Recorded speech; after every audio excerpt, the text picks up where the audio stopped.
In this video, we're going to show you how to take measurements to create your very own tunic pattern. It makes everything from a Persian coat to a kaftan to a Viking apron dress. On the left is Angelina, on the right is Brad.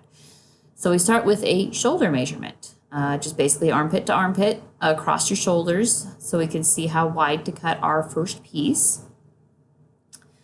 The next measurement you take is going to be over the fullest part of the bust.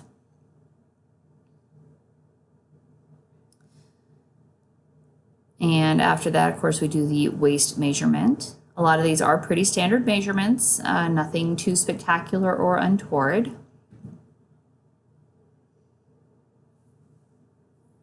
After the waist, we go down to the fullest part of the hip. So right over the booty so you can get the fabric to drape right over the full part of your behind.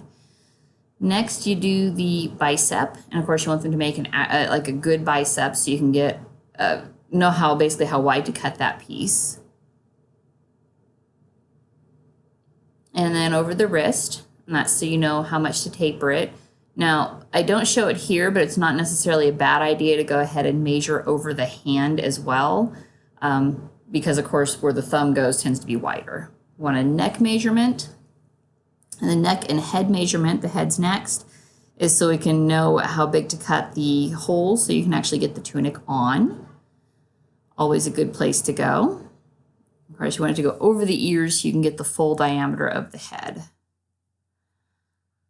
Next, we do the arm length. So again, from the shoulder down to the actual wrist is going to get you your arm length. Then the very last measurement is your front length. So we go from the shoulder again over the bust and all the way down to the floor to see how long to make it.